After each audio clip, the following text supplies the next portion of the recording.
16 years since that day when reality felt and looked like a scene right out of all the Hollywood action films we've been bombarded with for years.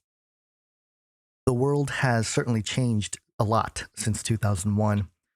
The acceleration of Moore's Law and the technological counterpart of gadgetry being forcefully injected and adopted by the masses, it's definitely messed with our social awareness and our ability to critically think. On one hand, single voices that express charged political opinions, beliefs, and convictions, rare to the majority of the public, can suddenly gain mass adoption simply for the fact that it was on display on a quote-unquote credible media outlet. Despite the fact that it doesn't represent a majority of the people in their views, these ideas, or more specifically, false concepts of political grandeur, are planted in the minds of those who religiously, yes, religiously watch particular television programming to feed their opinions, beliefs, and convictions. As a result, communities around the world, and especially the United States, have become polarized and at odds with one another. A hostility for your fellow man that would otherwise not exist has completely taken over, brought to you by the very folks who seek to divide and conquer you. On the other hand, the internet itself created a sub-community of alternative independent media outlets in an attempt to be an antidote to this deception. No one in the independent media are beholden to any umbrella institution or corporation of any kind, at least a majority of us aren't. However, there is an unspoken pact that we share, which is that we will pursue truth and present truth the best we can. We're all human and flawed, so no one should expect pristine perfection when it comes to it. That's the stuff for Jesus. But it's remarkable how far we've come and how deep we've gotten in the trauma-based mind control of the masses. If you're paying attention, you can literally see humanity splitting. To be honest, times just seemed a lot simpler back in 2001. Maybe it's just because in my life, I was a confused 18-year-old getting ready for freshman year of college. But my journey, like many of yours, was in the aftermath of 9/11, asking questions, seeking answers. That's what woke many of us up from the hypnotic slumber state the controllers put us under. And while we feel like we've come a long way, the last couple years, especially 2016 and 2017, has proven that it is way worse and way more out of hand than we ever thought. But it's my opinion that this chaos state and mind control is absolutely on purpose. The flooding of supernatural, paranormal, revisionist history, and apocalyptic futures we've been bombarded with through entertainment media is being done to create control over the masses, to create a psychological condition amongst the masses, to allow the release of some pretty startling information, and what I think will ultimately involve mass adoption of technologies of a highly invasive nature. So it's with that in mind that I want to share with you a couple of articles that I think are indicative of where we are and what kinds of things they're about to reveal to us about our world. Now, keep in mind that I think a lot of exposure of the pedophile elite are going to go down in the next few months. And they have to release this information as sort of a distraction to some of the high-level corruption. So keeping that in mind, let's dive into some of these stories.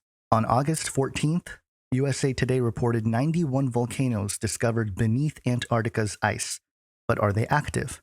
This was published also on Forbes, The Verge, Science Alert, and Quartz. Less than a month later, Newsweek carried this article under Opinion, Antarctica. What would happen if all the volcanoes buried beneath the ice erupted? If you do a little digging, this was actually an article that was originally published by The Conversation, academic rigor, journalistic flair, which again, once you dig in, is tied to globalist institutions, universities, and the like. But the question is, why would they even bring this up? Why would they republish this article on Newsweek, even if it's under Opinion, amidst all the chaos here? Now, if you read the article, it doesn't really say that anything is actually happening, that all the volcanoes would have to erupt at once to have some sort of cataclysmic event. But it does make me wonder what is really going on. And now it seems like the thing that's going around is this idea that there are caverns beneath the ice and even life. For example, phonemantra.com Published today, Antarctica Mysterious Caves is Life Exists Beneath the Ice, which is just terrible grammar. Morning Ticker, scientists shocked by discovery underneath Antarctica ice. AirHerald.com, Antarctica's mysterious caves might hide life beneath ice. And then this strange website, BABWnews.com, that is buildingabetterworldnews.com, published totally shocking discovery in Antarctica has scientists very excited.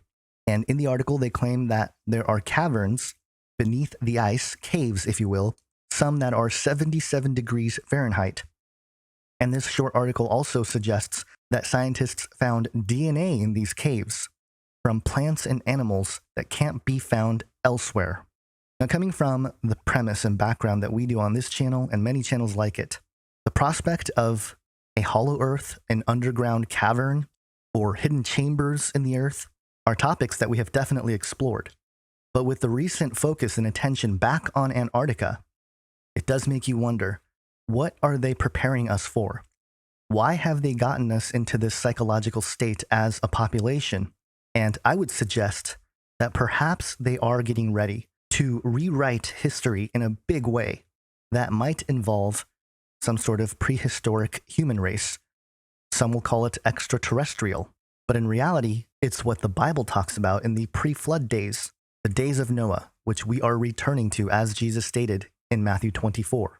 The days when the sons of God mated with the daughters of men and had children called Nephilim, a race of hybrid giants that somehow survived one way or another, whatever your theory may be, after the flood, as it says in Genesis 6. And perhaps we are living in the age when those creatures, entities, gods, whatever you want to call them, might reemerge publicly. And we have to remember that the Vatican probably has known about this and probably has been the center of knowledge about things going on beneath our feet since the time of Jesus. The greatest cover-up of mankind has been led by the church, the ecclesiastical arm. And why wouldn't it? If Jesus Christ is the truth, then it's obvious that the largest institution that bears his name would be the most corrupt in order to deceive.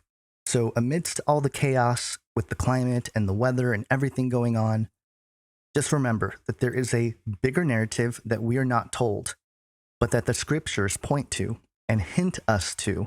And if we keep in mind that we wrestle not against flesh and blood, but against principalities and powers, evil spirits in heavenly places, then you will begin to see the spiritual battle here and how it manifests physically.